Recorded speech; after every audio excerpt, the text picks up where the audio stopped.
ఓం.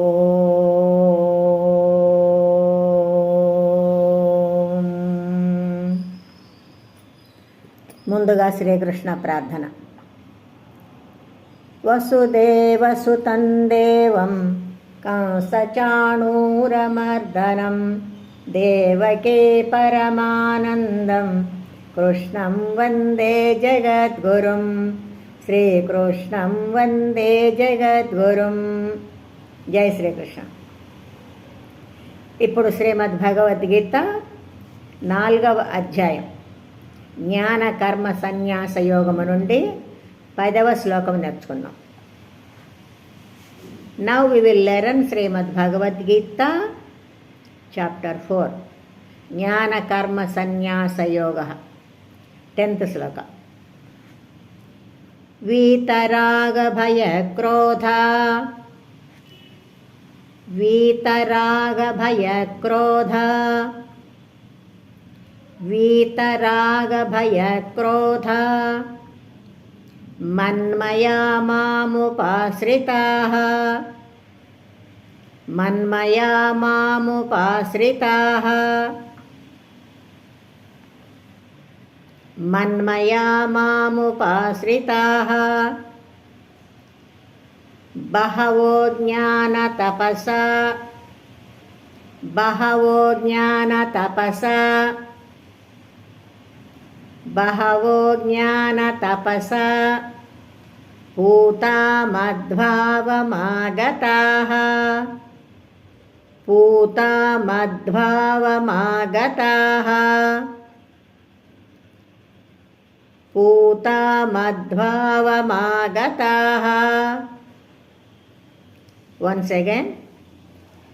వీతరాగ భయ క్రోధ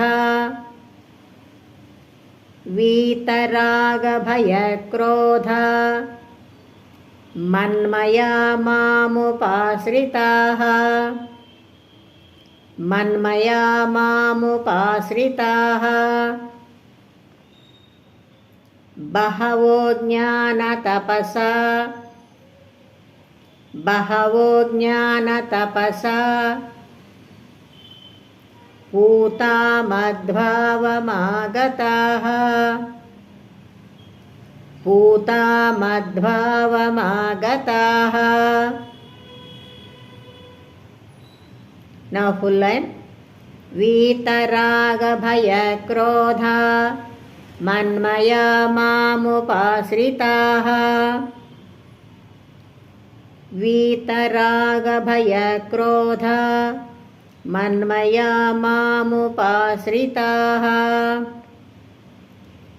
బహవో జ్ఞానతపసా పూతా మద్భావమాగతాః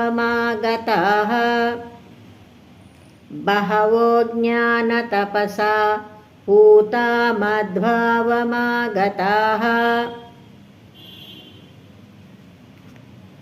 Now full sloka. వీతరాగ భయ క్రోధ మన్మయా మాముపాశ్రితాః బహవో జ్ఞానతపసా పూతా మద్భావమాగతాః వీతరాగ భయ క్రోధ మన్మయా మాముపాశ్రితాః బహవో జ్ఞానతపసా పూతా మద్భావమాగతాః. జై శ్రీకృష్ణ. శ్రద్ధగా నేర్చుకొని రోజు పాడుకుందాం. Let's learn diligently and sing daily. జై శ్రీకృష్ణ.